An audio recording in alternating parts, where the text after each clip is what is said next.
Bonjour, je suis Elena Talachman, professeure de français au Collège national Kuzavode de Rouge. Et aujourd'hui, je vous propose de parler de l'épreuve de production orale que vous soutiendrez dans le cadre de l'examen des compétences linguistiques. Tout d'abord, on va s'arrêter sur la structure des sujets qui, en général, les sujets contiennent trois questions dont le degré de difficulté ou de complexité est différent.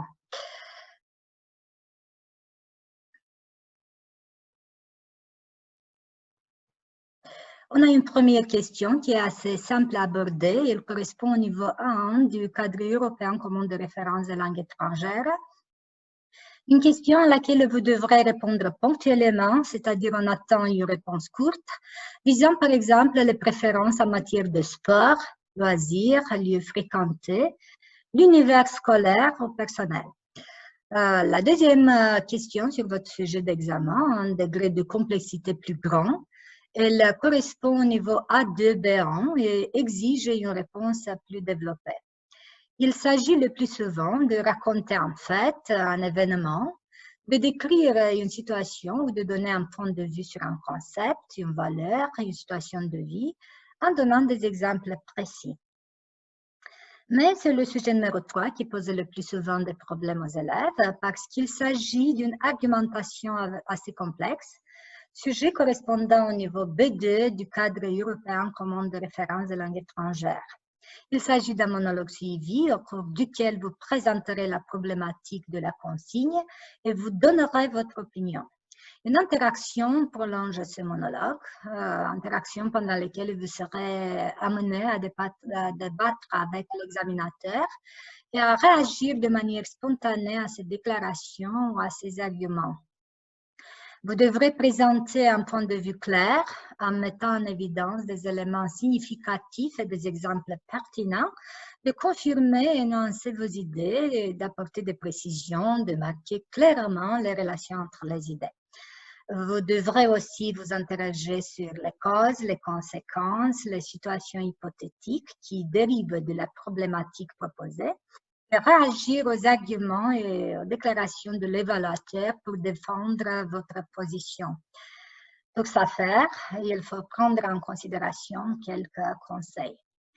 D'abord, pendant la phase de préparation, il faudra tout premièrement définir la problématique et puis rechercher des idées pour argumenter et finalement organiser la présentation.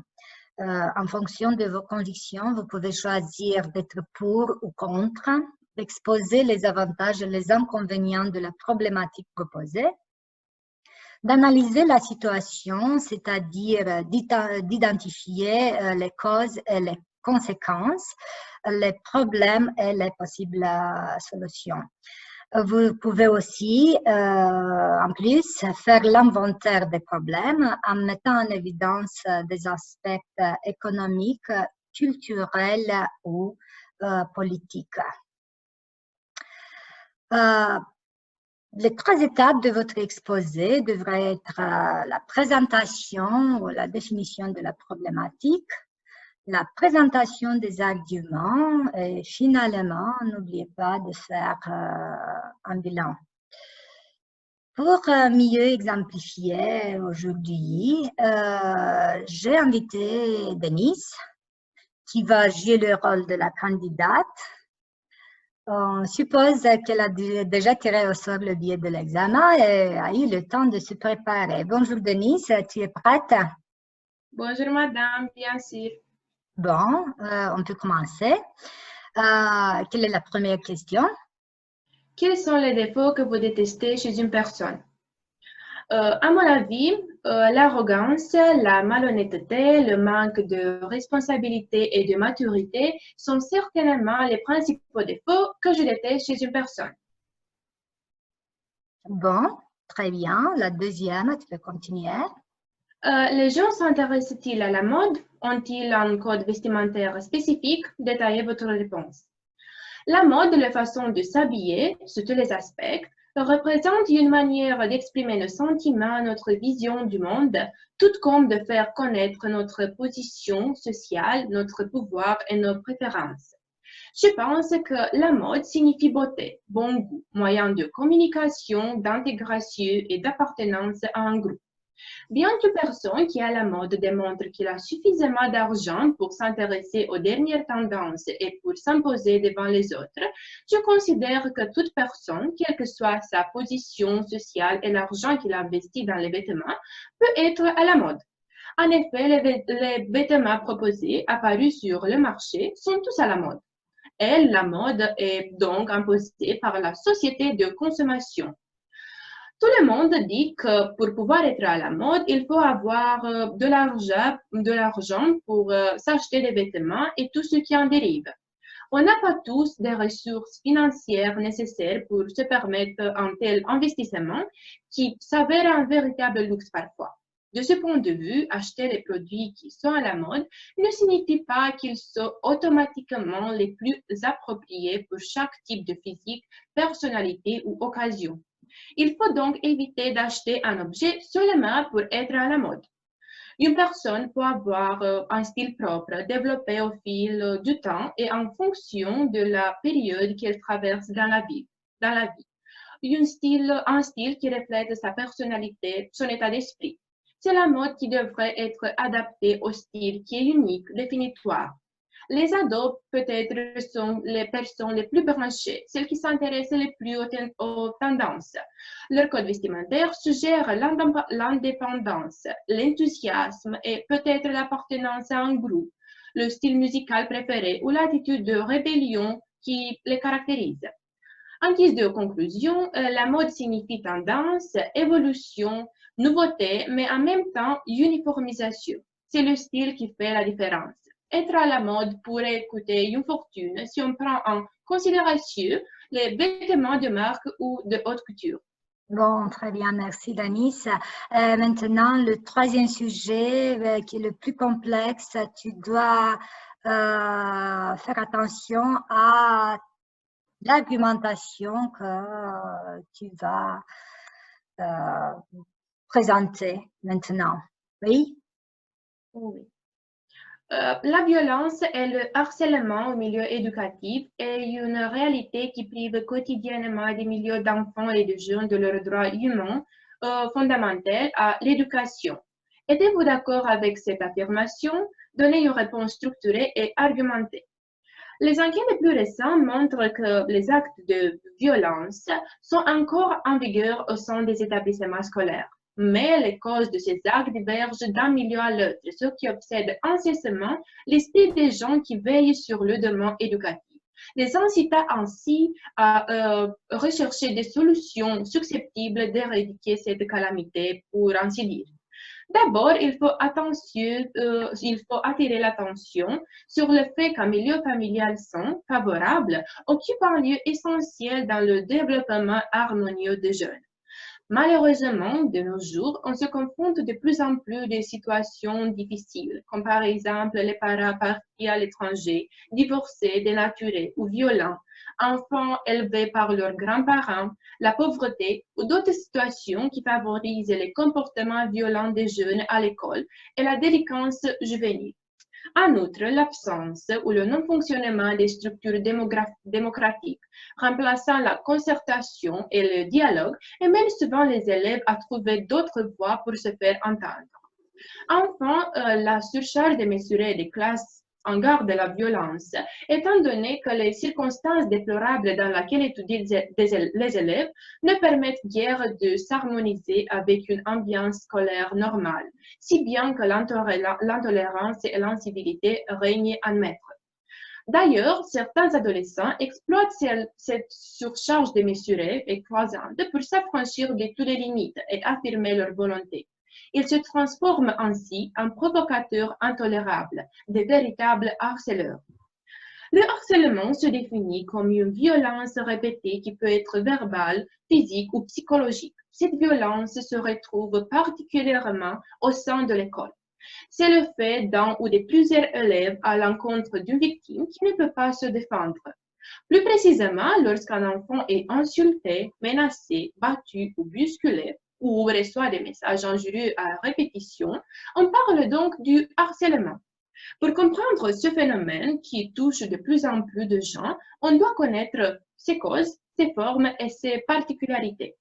Tout d'abord, l'apparence physique, poids, taille, couleur ou type de cheveux, l'identité de genre, par exemple, garçon jugé trop efféminé, fille jugée trop masculine, un handicap, un trouble de communication, voilà les principales causes qui incitent au harcèlement.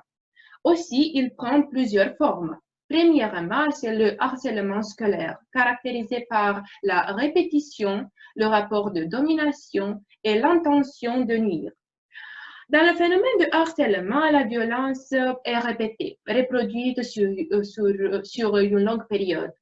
Lorsqu'on parle du rapport de domination, on prend en considération la manière d'imposer quelque chose à quelqu'un de façon insistante. Il y a un abus de pouvoir, une prise de pouvoir d'un enfant sur un autre. L'agression se fait d'un élève plus fort contre un élève plus faible ou ayant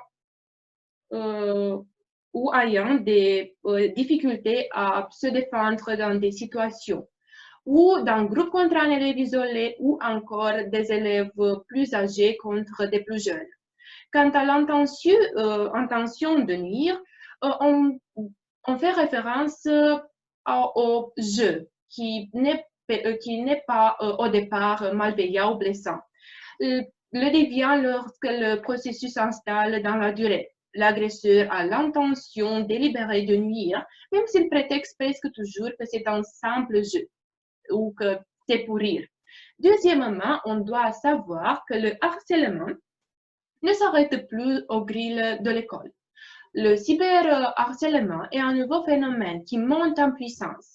La définition et la responsabilité changent. Par Internet, on peut humilier quelqu'un de façon rapide, groupée et indirecte, sans s'adresser à la victime. Cela a lieu en dehors de l'école. Donc, qui est le responsable?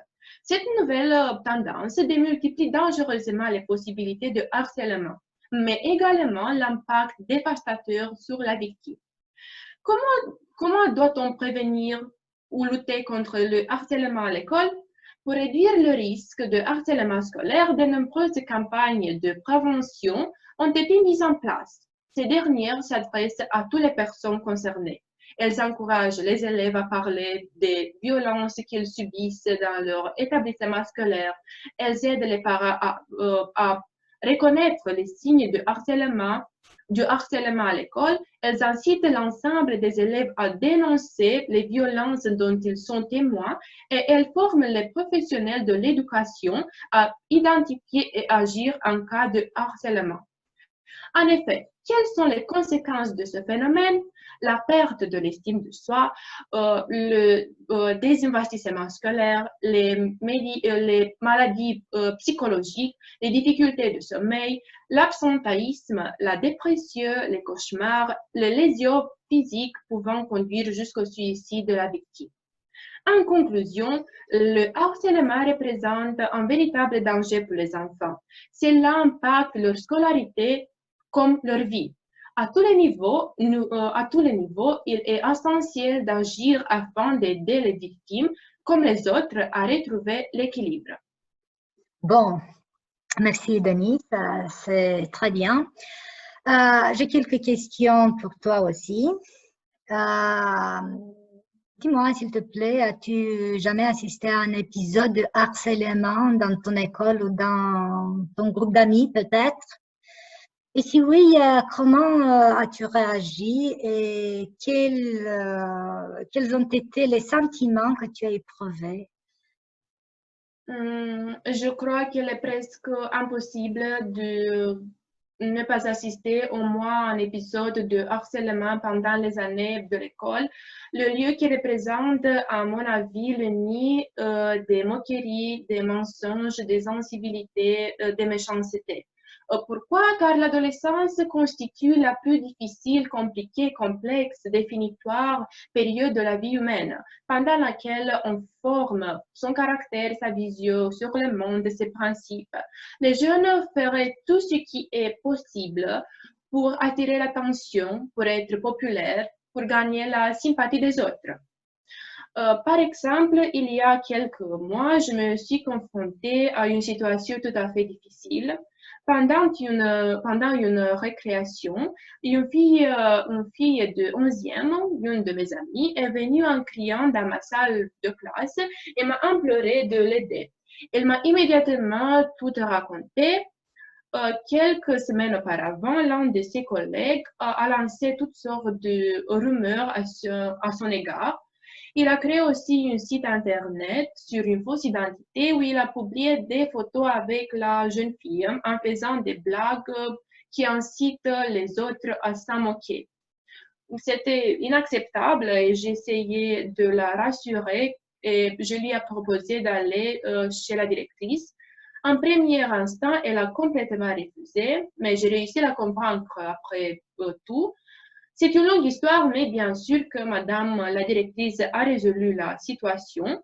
Les parents des deux enfants sont venus à l'école, le site internet a été supprimé et le garçon a été bien sûr sanctionné. Ah bon. Oui, mais quels seraient les conseils que tu donnerais aux harceleurs et les conseils que tu donnerais à la victime? Quoique je ne sois pas d'accord avec son comportement, je n'aurais pas peut-être le courage de discuter, de parler avec lui. En général, les harceleurs sont des personnes qui n'apprécient pas le dialogue.